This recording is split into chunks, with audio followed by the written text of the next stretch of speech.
All right, good afternoon. In a short while, I will be joined by Dr. Cesar Nunez, the director of the UNAIDS office here in New York. He will be here to brief you ahead of World AIDS Day, which is commemorated, as you well know, on the 1st of December, and that is Wednesday. In a statement we issued a bit earlier this morning, the Secretary General commended the government and scientists and health community of South Africa for acting early to identify the emergence of a new COVID-19 variant. The Secretary General said he is now deeply concerned about the isolation of southern African countries due to new COVID-19 travel restrictions. As he and others have long warned, low vaccination rates are a breeding ground for variants. The people of Africa cannot be blamed for the immorally low level of vaccinations available on the continent, and they should not be penalized for identifying and sharing crucial science and health information with the world.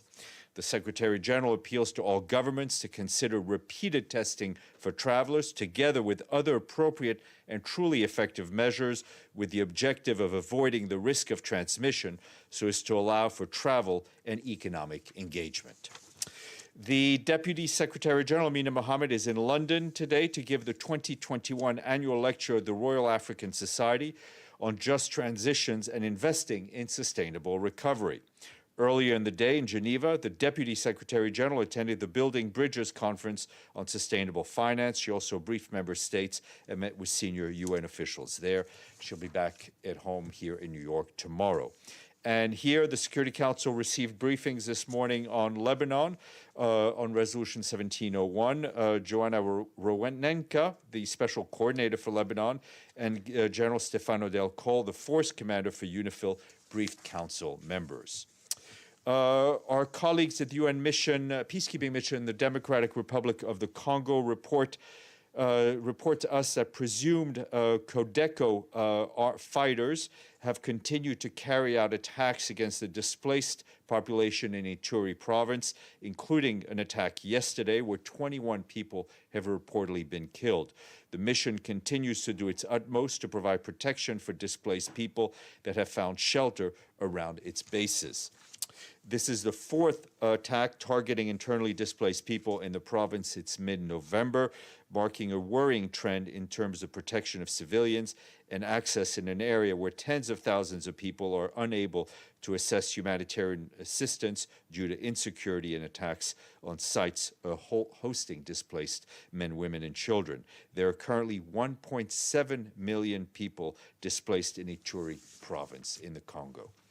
And in nearby Central African Republic, over the weekend, we issued a joint press release on behalf of ourselves, the African Union, the Commission of the Economic Community of Central African States, the Economic Community of and the International Conference on the Great Lakes region, as well as the European Union.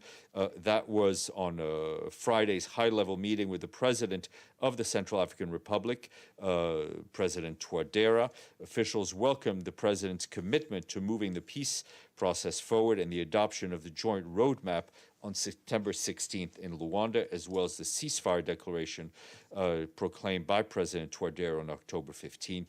They also reiterated their support for the country. More online. Today is the International Day of Solidarity with the Palestinian people. In a message for the day, which was read out a bit earlier this morning by Maria Luisa Viotti, the Secretary General Chef de Cabinet, the Secretary General says, as the international community strives to restart Israeli-Palestinian dialogue, he's encouraged by recent engagements between senior Israeli and Palestinian officials. However, containing the situation is not sufficient, he adds. The Secretary General stresses that the overall goal remains the two states living side by side in peace and security, fulfilling the legitimate national aspirations of both peoples, with borders based on the 1967 lines and Jerusalem as the capital of both states. He calls on the parties to avoid unilateral steps that would undermine the chances for a peaceful resolution of the conflict based on international law and relevant UN resolutions. The Secretary General also calls on the parties to engage constructively to end the closure of Gaza and to improve the living conditions of all Palestinians under occupation. The International Organization for Migration celebrated its 70th anniversary, And for the occasion, the Secretary General sent a video message in which he congratulated IOM for helping millions of migrants and displaced people and supporting countries to create conditions for safe, orderly, and regular migration over the past 7 decades. The Secretary General called it completely unacceptable that migrants are often subjected to discrimination, xenophobia, abuse, and exploitation. Everyone in countries of origin, transit, and destination must work to reestablish a predictable and regular migration pathways, he stressed. Quick COVID update this time for you from Malaysia, where our team there, led by Resident Coordinator Karim Al-Khoury, continues to support the authorities to tackle the multiple impacts of the pandemic. The World Health Organization has been supporting the national vaccination plan, while the UN Refugee Agency is supporting vaccination programs for refugees in several states. For its part, IOM is providing communication materials in different languages on vaccines for migrant communities, as well as addressing vaccine hesitancy. UNICEF is also working on building trust in vaccines among young people. And a couple of reminders from what happened over the weekend. In a statement we issued, the Secretary General said he welcomes the 26 November trilateral meeting between the Prime Minister of Armenia, the President of Azerbaijan, and the President of the Russian Federation. And he took note of their joint statement and notes with appreciation the role of the Russian Federation facilitating continued contacts and dialogue between Armenia and Azerbaijan. We also issued a statement on Friday on the Solomon Islands, in which the Secretary General called for an end to violence and protection of hard-won peace-building gains. And also over the weekend, the Secretary General strongly condemned the deadly terrorist attack that took place on a UN-facilitated convoy in the Mukassar, in front of the Mukassar school in Mogadishu. The attack resulted in many casualties, as you know. And voila. Pam, and then James. Thank you, Steph. Could you elaborate on the Secretary General's statements on South Africa, saying that the world should not be blaming South Africa, the low level of vaccinations? What does, I mean, he obviously suggests not to put in travel bans. What else is the suggestion to? We need to be guided by the science. For our part, we are guided by our expert colleagues at WHO, and I think if you look at what they've said, is that there's still a lot of studies to be done on transmittability, on the severity of the disease, and the issues of the vaccines. What the Secretary General is saying is we think there are more science-based solution, increased testing, and even, you know, if people need to go into quarantine, but blanket barring of certain citizens, we feel is a form of collective punishment in a way. And just as a follow-up, does the Secretary General think more can be done with COVAX? Not only the vaccines, but also testing, and that the world should be sending more vaccines and testing? Yes, and yes. Okay, thank you. Sorry, James, and then Celia. A couple of further follow-ups on the same issue. First, he uses the word immoral or immorally low level of vaccinations. Mm-hmm. Who does the Secretary General believe is being immoral here? Is it the G7 and G20? Well, he believes that those countries that have the financial resources, that have the production capability, could have done and could do a lot more. I think as you'll recall, he was, I think he left the G20 in a way where he said his dreams were not crushed, but his hopes were not realized. Secretary General in the past has said that there should be a wartime logic applied to this situation. It looks like there may need now to be an adaptation of the vaccines, a reconfiguration to the new strain. Does the Secretary General believe now is the time for all the key countries, particularly the US, because many of the vaccine makers are here, to share the licensing of these vaccines so they can be mass-produced at laboratories around the world and administered as fast as possible, so no more rogue variants are then Yes, I mean, the Secretary General has been advocating for that for quite a long time. If we find ourselves, and as far as I know, I don't think the science has yet been clear as to whether or not we need to re-engineer the vaccines. But whether or not we need to re-engineer the vaccines, the point is there is a lot more that can be done. And that's why he had called on the G20, because he feels that's where the power and the money and the know-how is to do a lot more. In the meantime, as you know, WHO has also put forward a vaccination plan, which needs to be fully funded. Final one. I know we've raised this as well before, but is it not time now, because he talks about appropriate and truly effective measures in terms of travel, is it not time now for someone, and no one else is doing it, he's the Secretary General of the UN, to come up with a global digital vaccination certificate that could be operative all over the world? That surely would ease some of the problems. Yeah, we think there are technological solutions that need to be that can be found that would also respect people's right to privacy. The bottom line is we think that kind of blanket bans are could be counterproductive, and that there are scientific and fact-based solutions that can protect us effectively. Celia. Stefan, I have two questions. Do we know how many doses of vaccine each African country have received? The short answer is we know what has been shared through COVAX. And I think there's a website which is also managed by UNICEF, which is very clear on that data. The bilateral agreements that some have made may not have been reported to us, so that data, at least I don't think we have. Yeah. My second question is about IOM. Is IOM in Calais, France, where some 31 people have died recently? And if so, let me check with that. But I think what we're seeing in the English Channel is a real-life, real-time, tragic examples of what happens when there is not enough cooperation and not enough cooperation between countries of destination, countries of transit, and countries of origin, whether it's in Calais, whether on the English Channel, whether it's on the border between Belarus and Poland. And in the end, we are leaving criminal gangs of smugglers and disinformation. We're giving them free rein to manage migration, which is the wrong way to go about it. Okay. Ray. Thank you, Stefan. Does the UN consider that the crisis in Sudan is over after the reestablishment of Mr. Hamdok as Prime Minister again? Thank you. No. What we believe is that obviously, that was a short answer. The longer answer is that we believe a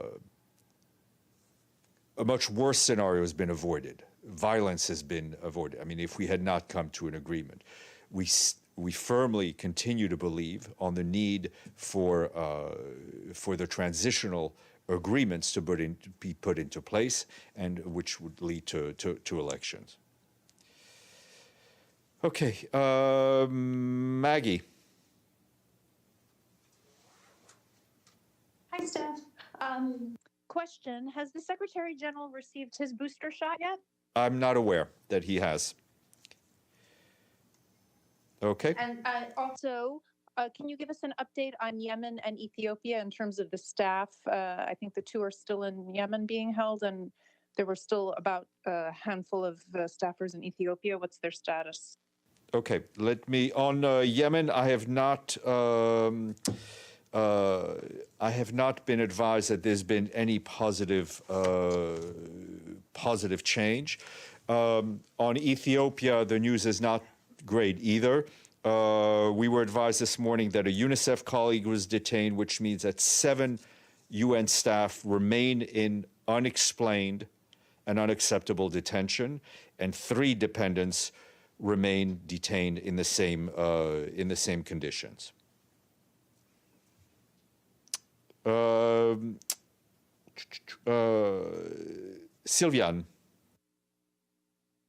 Thank you, Stefan. On the Security Council consultation today, on the latest report, 1701 on Lebanon, is it possible to have a readout of these briefings? We know that Stefano Del Col, UNIFIL commander, and the UN Special Coordinator for Lebanon, Ambassador Joanna Fornelska, will have briefed the Council. Is it possible to have a readout? They are briefing. It's close consultation, so it is what it is. But they are basically briefing on the Secretary General's 1701 report, which, if I'm not mistaken, is now been published. Yeah, I have already written about it, but maybe there are some new inside information that we don't. I understand. I would ask the council presidency when they finish the meeting. Thank you, Stefan. Okay. Any other? Yes, James. First question is going back to the COVID-19 Southern Africa situation and the wider plan, the WHO plan that the Secretary General endorsed, which I think is to get 40% of people vaccinated globally by the end of the year, 70 by the end of 2022. We're nearly at the end of the year. We've got a month to go. Are we on track? We're not in the place that we would like to be. Do you have any figures for us? We can try to get some updated. I can try to get you some updated figures from WHO. Yep.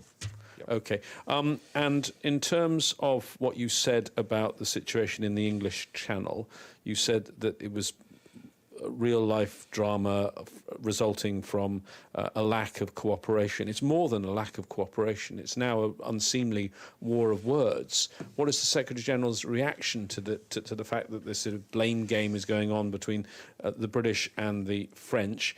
And given there's no cooperation, is there a role for the Secretary-General, UNHCR, someone else to mediate here? I'm not going to insert ourselves in the active dialogue between the French president and the Prime Minister of the United Kingdom. What I will say is that, as I said, this is just another example of the need for real, I would say, apolitical dialogue between all member states concerned. When we see these horrific images of men and women and children perishing at sea, I think for vast majority of us, it's hard to understand how desperate they must be when, getting on a dinghy in dangerous waters is the best possible solution. There's an economic and there's, most importantly, a human need for managed migration. So would the Secretary-General, with his own detailed knowledge of this issue from his previous job, offer his good officers to mediate? The Secretary-General's good officers, as a matter of principle, are always available to all those who ask. But I will ask my colleagues at UNHCR and, more importantly, at IOM to see what their direct involvement is.